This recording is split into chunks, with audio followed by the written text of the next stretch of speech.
Aku hendak mengajar dan menunjukkan kepadamu. Harus kau tempuh. Aku hendak memberi nasihat, mataku tertuju kepadamu.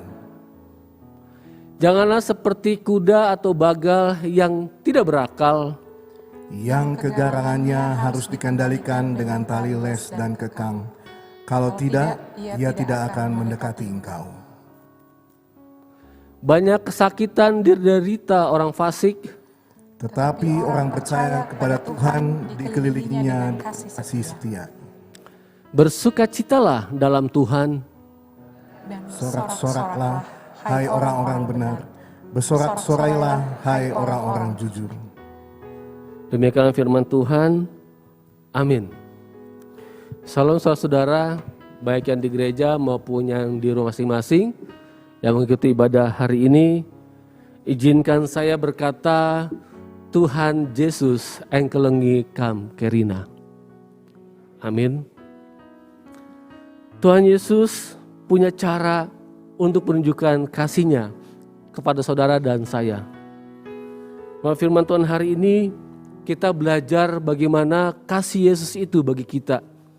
Sehingga membuat orang-orang yang percaya kepadanya itu bersukacita. Mazmur Daud di pasal 32 ini berbicara tentang pokok-pokok pengajaran yang berdasarkan tema yang ditetapkan adalah bersukacitalah dalam Tuhan. Bersukacitalah dalam Tuhan, bukan di dalam yang lain. Di dalam yang lain itu bisa orang bersukacita di dalam mall, di dalam pesta gitu ya. Di dalam hari ulang tahun, mereka bisa bersukacita di situ. Tapi apakah sukacita sejati ada pada situ? Di manakah letak sukacita yang sejati yang diajarkan melalui firman Tuhan di hari ini? Secara umum orang akan meletakkan sukacita pada hal-hal yang lahiriah, pada hal-hal yang jasmania. Misalnya orang itu bersukacita karena memiliki penampilan yang menarik, karena memiliki pekerjaan yang baik dan bagus, karena orang memiliki harta dan kekayaan yang cukup, bahkan memiliki status-status budaya, status ekonomi dan sosial yang membuat orang itu dihormati sehingga dia bersukacita. Secara umum, ya, itu bisa dikatakan bersukacita. Tapi pertanyaannya, apakah itu sukacita sejati? Sebab di luar kekristenan pun orang meletakkan kesukacita, kegembiraannya pada hal-hal seperti itu. Nah, di mana letak sukacita sejati yang diajarkan melalui firman Tuhan hari ini?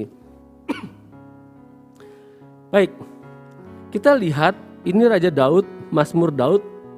Raja Daud itu memiliki banyak hal.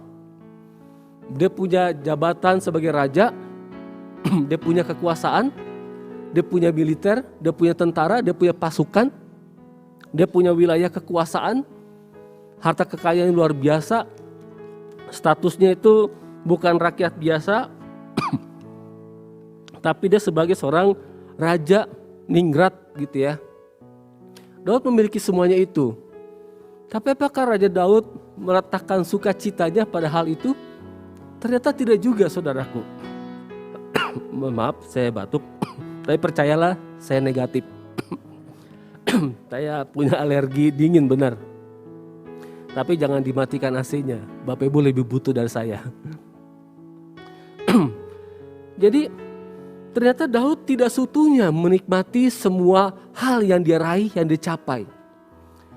Karena Raja Daud itu memiliki kegelisahan, dia memiliki keponggahan, dia memiliki sikap hati yang kosong, kering, garing, hampa rohaninya. Meskipun dia melakukan aktivitas dalam penyembahan, dalam doa, dalam melakukan tugasnya sebagai raja, ada sesuatu yang salah dalam dirinya. Ada sesuatu yang membuat Daud itu tidak bisa menikmati apa yang dia raih dan dicapai.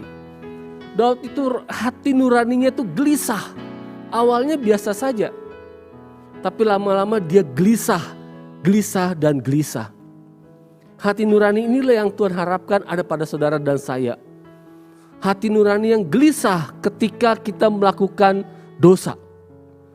hati yang resah, hati yang gundah gulana, hati yang sedih, hati yang berduka cita, hati yang peka dan menyadari kalau kita melakukan dosa.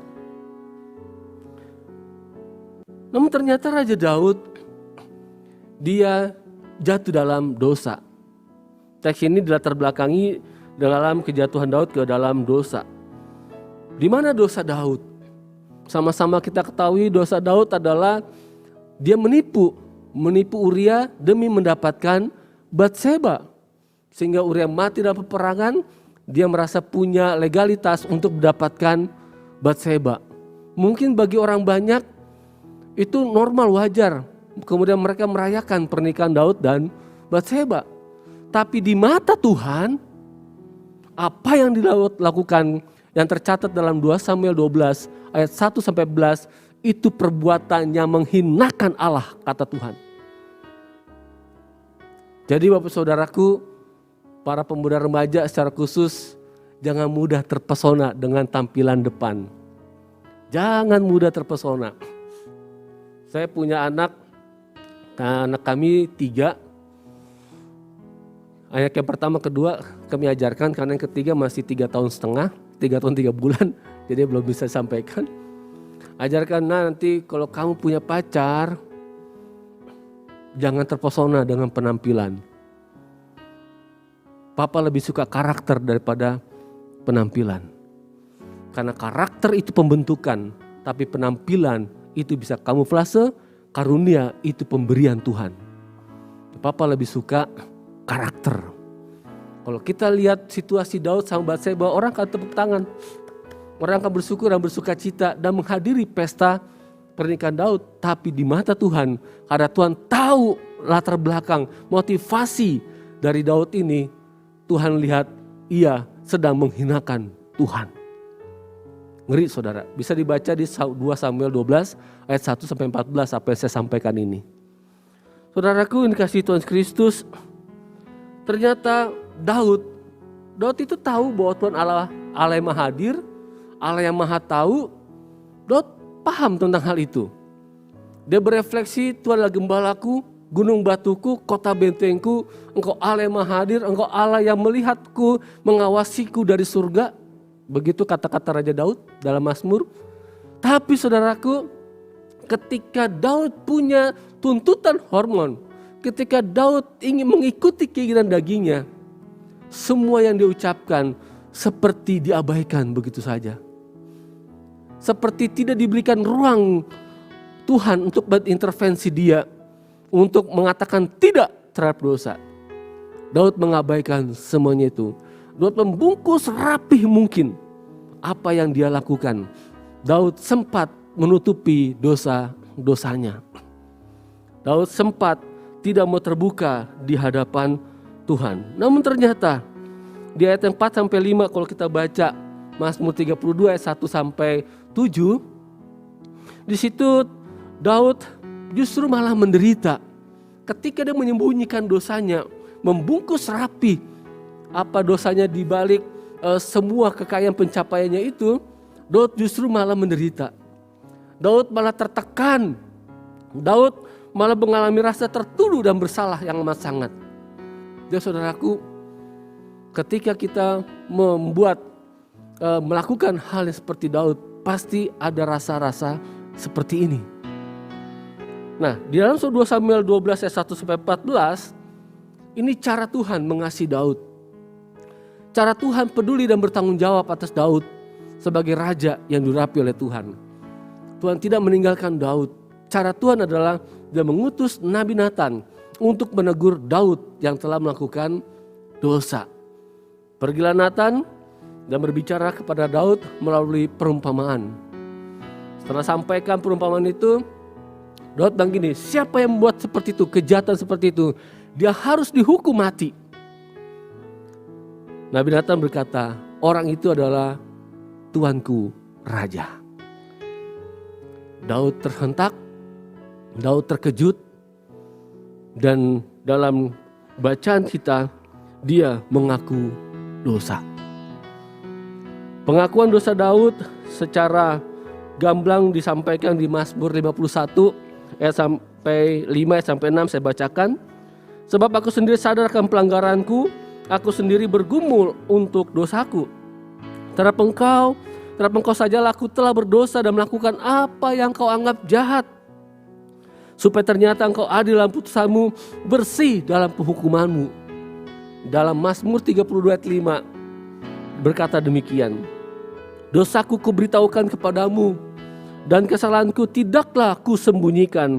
Aku berkata, aku akan mengaku kepada Tuhan pelanggaran-pelanggaranku, dan engkau mengampuni kesalahan karena dosaku. Daud pada akhirnya mengaku dosa di hadapan Tuhan. Berdasarkan ayat tersebut, Daud itu merasakan dan mengalami Tuhan tuh live atas hidupnya. Kasih Tuhan itu real dirasakan oleh Daud. Ketika Daud mengaku dosanya, Tuhan mengampuni Daud. Berarti sukacita Daud adalah bukan karena sukacita sejatinya Daud adalah bukan karena apa yang dia raih dan capai dan gapai. Tapi sukacita Daud adalah ketika dia punya keberanian mengaku dosa di hadapan Allah dan Tuhan mengampuninya. Tapi saudaraku yang dikasihi Tuhan Kristus, apa yang diraih oleh Daud, ternyata semua itu tidak ada artinya kalau hidupnya menjauh dari Tuhan. Semua yang dimiliki Daud itu akan sia-sia. Meskipun di mata manusia dihormati dan dikagumi, tapi di mata Tuhan itu adalah kejijikan. Kenapa saudara? Karena Daud telah melakukan dosa dan sempat menyembunyikannya. Tapi ketika Daud mengaku dosa, dia dikasih Tuhan. Dia diampuni oleh Tuhan. Oleh sebab itu saudaraku, sukacita yang diajarkan Daud pada Mazmur 32, kalau kita baca dari Mazmur 32 ayat 1 sampai 2 begini. Berbahagialah orang yang diampuni pelanggarannya, yang dosanya ditutupi. Berbahagialah manusia yang kesalahannya tidak diperhitungkan Tuhan, dan yang tidak berjiwa penipu. Itu orang yang berbahagia. Itu orang yang diberkati. Itu orang yang bersukacita di dalam Tuhan. Sehingga kita meletakkan kesukacitaan sejati kita pada hal-hal yang sifatnya ilahi dan bersifat kekekalan. Saudaraku yang dikasihi Tuhan Kristus, hari ini kita masuk dalam minggu sengsara atau minggu prapaskah. Mulai firman Tuhan hari ini kita diingatkan untuk menghayati kembali akan karya Kristus. Dia menderita, mengalami penderitaan demi penderitaan, bahkan mati sampai di atas kayu salib dengan tujuan utama menebus manusia dari dosa-dosanya. Membuat manusia tidak mengalami upah maut, tapi dia mengalami hidup kekal bersama Bapa di sorga. Hal yang luar biasa kita diingatkan adalah menurut Roma 5 ayat 8, akan tapi Allah menunjukkan kasih-Nya pada kita oleh karena Kristus telah mati untuk kita ketika kita masih berdosa. Ketika manusia menghina Allah, ketika manusia berontak melawan Allah, ketika mereka saling bertikai, saling bermusuhan, justru di situasi seperti ini kasih Allah ditunjukkan. Itu hebat. Kalau manusia enggak begitu. Justru ketika orang lagi marah kita, orang lagi cerewetin kita, orang lagi fitnah kita, yang kita lakukan apa? Manusia balas, manusia akan menjauhi. Tapi Allah tidak demikian. Justru ketika itu terjadi, Allah menunjukkan kasih-Nya kepada manusia. Bukankah ini hal yang luar biasa? Itulah sebabnya hal yang harus kita lakukan dalam firman Tuhan hari ini, pesannya adalah yang pertama, kita mengaku dosa kepada Tuhan supaya kita diampuni. 1 Yohanes 1 ayat 8-9 berkata demikian. Jika kita berkata bahwa kita tidak berdosa, maka kita menipu diri kita sendiri dan kebenaran tidak dalam diri kita. Nah, jika kita mengaku dosa kita, maka Ia yang setia dan adil, Ia akan mengampuni segala dosa kita dan menyucikan kita dari segala macam perbuatan jahat. Itu kasih Tuhan. Mengaku dosa kepada Tuhan. Bapak saudaraku, mengaku dosa itu bukan kelemahan. Mengaku dosa itu bukanlah sesuatu yang memalukan dan membuat kita jadi orang yang paling hina. Tidak. Mengaku dosa itu adalah jalan keluar satu-satunya untuk mendapatkan pengampunan dari Allah. Jadi tidak benar ketika mengatakan, nah cukup tingkah laku saja. Tuhan tahu itu pengajaran yang tidak alkitabiah. Yang benar adalah mengaku baru diampuni. Kalau nggak ngaku nggak diampuni. Kalau hanya menunjukkan perubahan-perubahan sikap tanpa ada pengakuan dosa dan mohon ampun, tidak akan diampuni. Itu pengajaran tidak alkitabiah. Jadi ketika suami istri ribut, antar jemaat ribut, antar pelayan ribut, antar anak-anak ribut, kalau ditunjukkan dengan tindakan saja, dia tidak alkitabiah. Harus ada kata minta maaf, saling mengampuni, saling memaafkan, baru terjadi kuasa Allah dinyatakan. Jangan salah sikap gitu. Karena orang biasa zaman-zaman dulu terkenal lagu tuh, kalau kau benar-benar sayang padaku, terus tahu lagu itu ya, kalau kau benar-benar cinta, tak perlu kau katakan semua itu, cukup tahu, cukup tingkah laku saja. Itu nggak alkitabiah. Harus ada kata-kata I love you, kemudian tunjukkan bahwa kita mengasihi pasangan kita. Saudaraku, ini kasih Tuhan Kristus, Alkitab mengajarkan mengaku dosa kepada Tuhan supaya diampuni. Tapi ada orang Kristen, kenapa dia mengaku dosa masih merasa bersalah, masih merasa nggak layak, masih nggak berpikir, benar gak sih Tuhan ngampuni saya? Saya sudah bejat begini, saya sudah laknat begini, saya sudah dihina seperti ini, orang aja membuang saya, orang saya mengucilkan saya. Benar gak sih saya mengaku dosa pada Tuhan? Tuhan mau mengampuni dosa saya seperti ini, yang hina seperti ini? Saudaraku, ketika ada orang yang seperti ini, ada kemungkinan dia belum beres dengan dirinya. Dia ada gambar dirinya yang salah dan gambar diri tentang Allah yang salah. Kenapa punya gambar diri yang Allah yang salah? Karena mungkin pada waktu kecilnya, mungkin pada waktu berpacaran, mungkin pada waktu membangun relasi, saudara, dia pernah terluka dan pernah kecewa karena janji yang tidak ditepati. Sehingga ketika Allah berjanji, kalau kamu ngaku, aku akan mengampuni, menyucikan kamu. Dipikir Tuhan seperti orang-orang yang telah mengecewakan dirinya. Sehingga dia gak percaya dengan Tuhan, janji Tuhan. Dan sebab itu ketika saudaraku ada di wilayah ini, yakin dan percayalah, ketika saudara mengaku dosa, Tuhan Yesus pasti mengampuni. Amin. Jangan ragukan firman Tuhan. Karena firman Tuhan, ya dan amin. Dia hidup bahkan sampai menjadi manusia dan tersalib untuk menanggung dosa-dosa manusia. Firman yang telah menjadi manusia, inkarnasi Allah menjadi manusia, telah mati di atas kayu salib untuk menebus dosa-dosa manusia. Sehingga pengampunan Allah, anugerah Allah yang memberikan hidup yang kekal menjadi bagian orang-orang yang percaya kepadanya. Berikutnya, apa yang harus kita lakukan melalui firman Tuhan hari ini? Mengaku dosa melalui orang yang diutus Tuhan, seperti pola Nabi Nathan terhadap Daud. Saudara, di Yakobus 5 ayat 16 berkata begini, karena itu hendaklah kamu saling mengaku dosamu dan saling mendoakan supaya kamu sembuh. Doa orang yang benar bila dengan yakin doakan sangat besar kuasanya. Amin. Amin. Kalau orang bilang doa orang yang benar bila dengan yakin doakan sangat besar kuasanya. Amin. Amin. Segera amin, saudara. Pertanyaannya, siapa yang dimaksud orang benar di sini? Saudara, jadi harus belajar di sini. Ternyata orang yang benar di sini adalah orang yang percaya kepada Yesus, yang kemudian dia jatuh ke dalam dosa, mereka saling mengaku dosa. Contoh, ternyata di sini mengaku dosa kepada orang lain itu tujuannya supaya kita sembuh. Pernahkah melihat dan mengamati diri kita atau orang lain? Katakanlah dia seorang pencuri, gitu ya. Dia mencuri, kemudian dengar firman, bertobat. Nggak lama kemudian mencuri lagi, gitu ya. Kemudian dia dengar firman, bertobat lagi. Dia sudah nggak mencuri, dia menipu. Kemudian bertobat lagi, dia nggak menipu, tapi ngebohongin orang. Sama aja sih, saudara. Tobat kumat.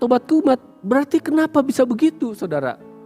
Rasul Paulus mengatakan, aku ingin melakukan apa yang baik, tapi yang tidak baik yang aku lakukan. Yang aku lakukan itu bukan diriku sendiri, melainkan dosa yang diam di dalam aku, kata Paulus di Roma 7 ayat 19-21. Kenapa begitu? Karena dosa, saudaraku. Nah, oleh karena itu kita harus ngaku dosa supaya sembuh tujuannya. Kami mempraktekkan ayat ini dalam berbagai macam pelayanan dan konseling. Kalau mau sembuh, pakai ini. Nah, akhirnya saya tentukan orangnya. Kalau saya pribadi, saya ngomong sama istri, nanti istri saya doakan saya. Saya punya bapak rohani, saya cerita sama bapak rohani saya, bapak rohani saya ceritakan, doakan saya. Supaya sembuh, saudara. Kemudian yang ketiga adalah kita menghormati karya Yesus Kristus yang telah menebus dosa kita dengan cara yang diajarkan dalam Titus 2 ayat 11-12. Saya bacakan buat kita sekalian.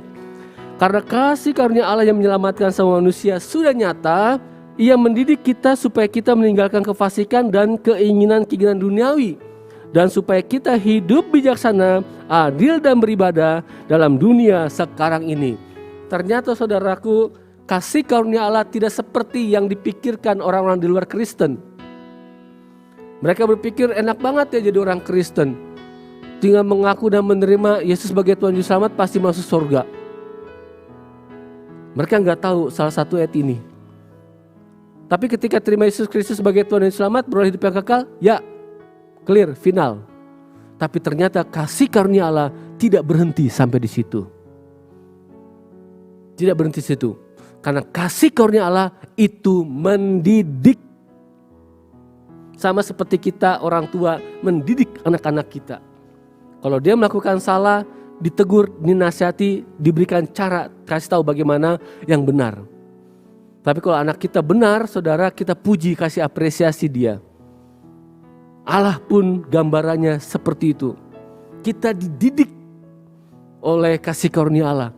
Supaya apa? Meninggalkan keinginan duniawi, supaya kita hidup bijaksana, adil dan beribadah dalam dunia ini. Jadi orang yang berkata saya percaya Yesus, tapi gak punya jam doa, gak punya waktu baca firman, gak pernah beribadah, saya gak yakin saudara dia mengalami Kristus. Karena kita mencatat kasih karunia Allah itu mendidik. Karena gak mungkin saudara, sesuatu yang rusak itu ada di surga, gak mungkin. Sesuatu yang busuk gak mungkin ada di surga. Berapa lama sampah bertahan dalam rumah kita? Sebentar ya. Paling sehari atau berapa jam gitu ya, pasti dibuang. Kenapa? Karena busuk. Di surga pun begitu, gak mungkin sesuatu yang busuk. Tapi kita bersyukur karena kasih karunia Allah, kita diselamatkan, dilayakkan masuk surganya. Tapi karena kasih karunia Allah juga kita dididik. Untuk memahami kebenaran ini saya punya cerita dari Papua. Ada orang Papua di sini? Oh enggak, ada orang Karo semuanya. Orang Papua ngomong begini saudara, ini untuk memahami apa yang saya sampaikan. Katakanlah namanya Andi. Andi ini punya kebiasaan buruk, mohon maaf. Dia suka ngomong kata anjing, mendahului kata-kata yang bagus-bagus. Misalnya, anjing, itu motor bagus banget. Ketika ngeliat mobil Ferrari, anjing, itu mobil keren banget. Ketika ngeliat cewek cantik depannya, anjing itu cewek cakep banget Tuhan. Tiba-tiba Andi meninggal. Begitu meninggal, dia masuk surga. Pintu surga yang jaga Simon Petrus. Bapak Petu, kalau para bapak gitu, Bapak Petu, saya mau masuk. Silakan Andi, kok masuk? Begitu masuk Andi, dia buka pintu surga. Anjing, surga megah banget. Petrus bilang, kau bilang apa? Kau gak layak di sini, kau masuk sana. Paham ya? Paham. Oleh sebab itu saudara, kita harus ngaku dosa dan bertobat untuk hidup dalam kebenaran Allah. Ironisnya saudaraku, Ironisnya terdapat orang Kristen yang menyalahartikan tentang kasih karunia Allah ini. Itu ironis sekali. Mereka memandang salah tentang kasih karunia Allah.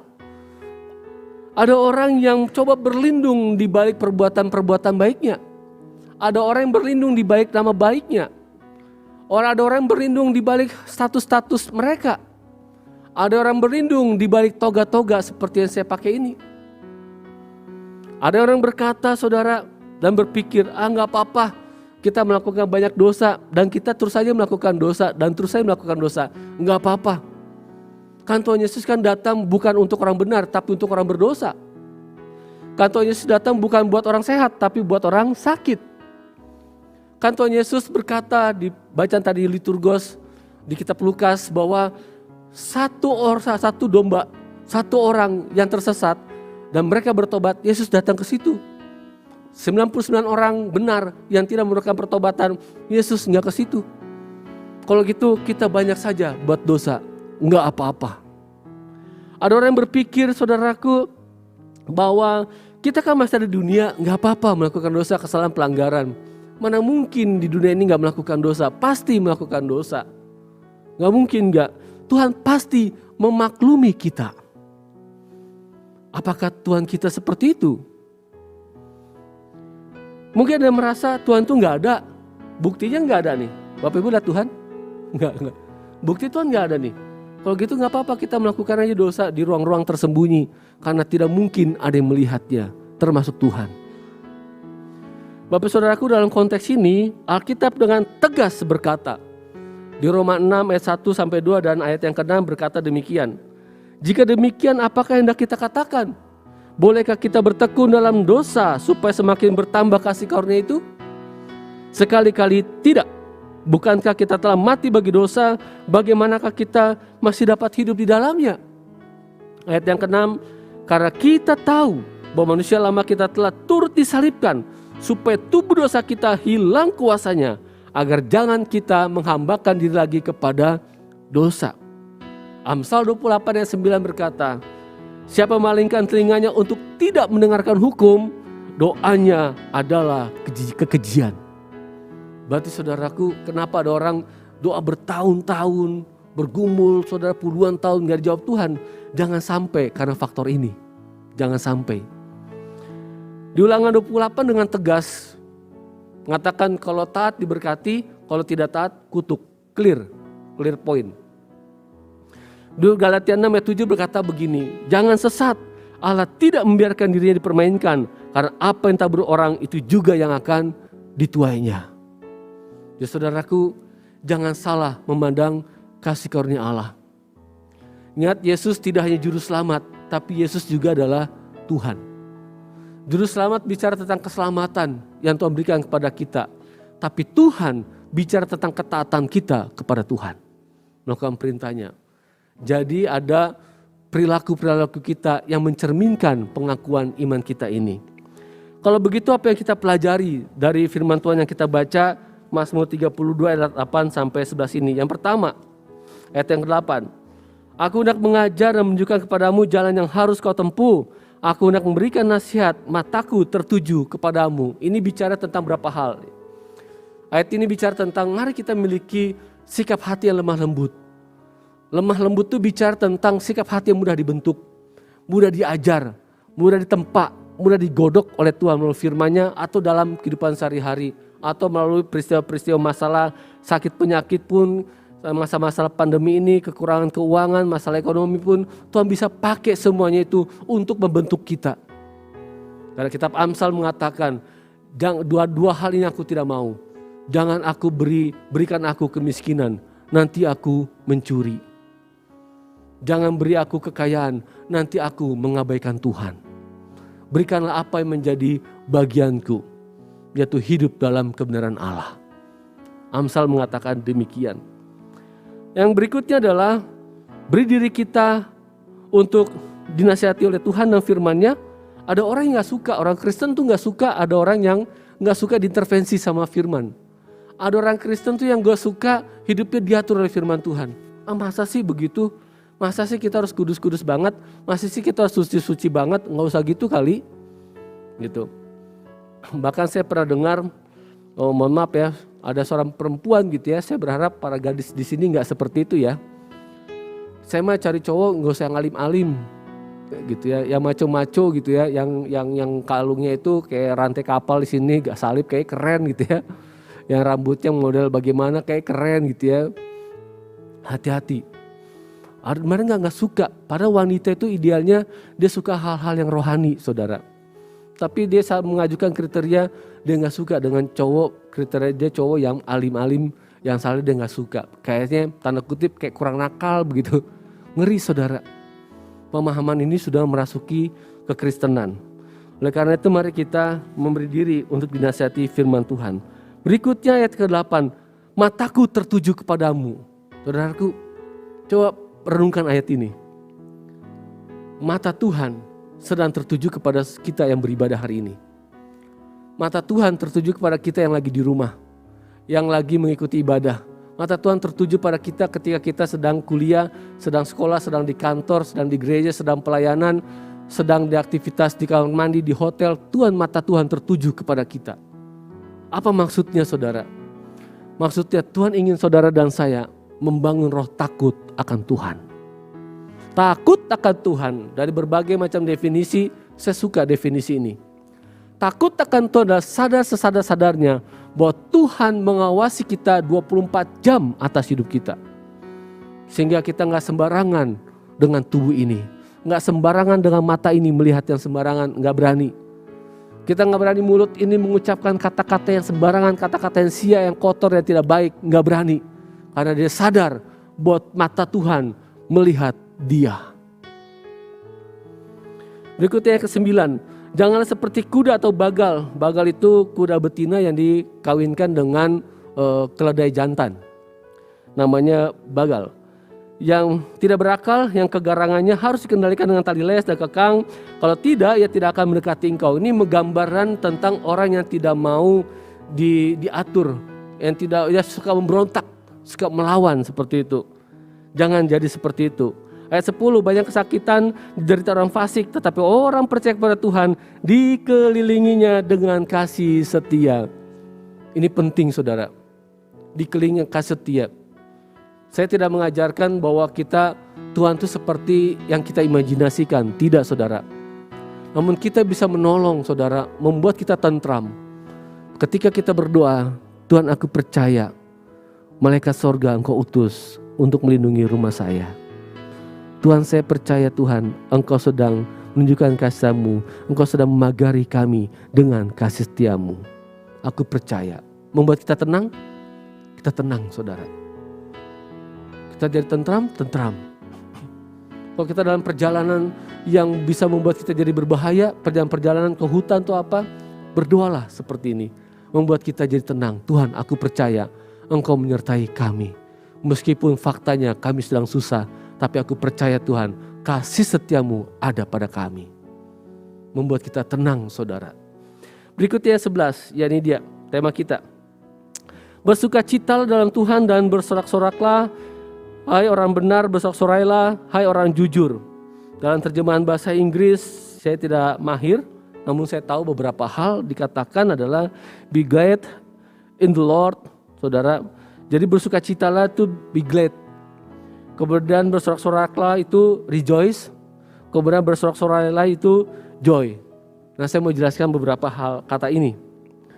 Dikatakan bersukacitalah dalam Tuhan, be glad in the Lord. Itu dalam bahasa Indonesia bisa terjemahkan merasa lega, merasakan kedamaian, dan merasakan kebanggaan. Orang yang bersukacita dalam Tuhan, dia mengatakan begini, Tuhan, aku bangga padamu. Aku bangga punya Tuhan seperti Engkau. Aku yang sudah hina seperti ini, orang yang menjauhi aku, orang yang mengucilkan aku, orang yang memandang aku tidak layak melakukan ini dan itu, tapi Engkau mau mengampuni dan menebus dosa-dosaku. Aku bangga punya Tuhan seperti Engkau. Tuhan, aku bangga Tuhan, bahwa Engkau memikirkan yang indah tentang diriku. Tapi banyak orang memikirkan hal yang tidak baik atas diriku. Tuhan, aku bangga punya Tuhan seperti Engkau. Tuhan, aku merasa lega Tuhan. Aku selama ini terhimpit dengan dosa-dosaku. Aku selama ini tertuduh akan dosa-dosaku. Tapi ketika aku mengaku dosa kepadamu, Engkau mengampuniku, aku rasakan lega Tuhan.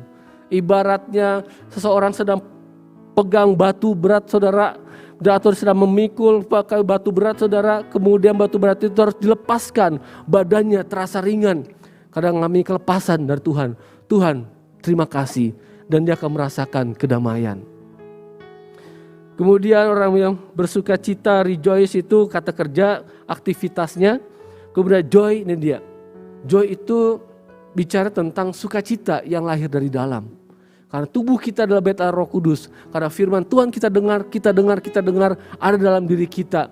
Nah, sukacita itulah yang bekerja. Jadi sukacita yang di dalam ini tidak tergantung keadaan. Tidak tergantung ada makanan atau tidak. Tidak tergantung sakit atau pada waktu sehat. Tidak tergantung itu. Dia mengambil sebuah keputusan dalam keadaan apapun. Saya tetap bersukacita. Karena Roh Kudus, sebuah Roh Kudus itu bekerja dalam diri kita. Itu joy. Ada namanya happy. Kalau happy itu senang karena faktor dari luar. Terima gaji, terima THR. Bapak Ibu senang terima gaji, terima THR? Senang ya. Tapi 3 minggu kemudian mulai lupa tuh rasa senangnya. Karena banyaknya tagihan-tagihan yang harus dibayar. Itu namanya happy. Nah, Tuhan pengen saudara, baik tanggal muda, tanggal setengah tua, tanggal tua, saudara, kita tetap joy. Kita tetap bersukacita. Jadi firman Tuhan hari ini mengingatkan kita saudaraku. Yang pertama, untuk kita mengaku dosa kepada Tuhan supaya diampuni. Kita mengaku dosa melalui orang-orang yang Tuhan utus untuk menolong kita supaya kita sembuh. Kemudian mari kita melihat kasih karunia Allah sebagai cara Tuhan mendidik kita. Kemudian kita mempraktekkan Mazmur 30 ayat 8-11 ini untuk kita mengalami sukacita di dalam Allah. Saya berdoa buat kita semuanya. Roh Kudus menolong kita untuk terus menerus bersukacita di dalam kasih Allah.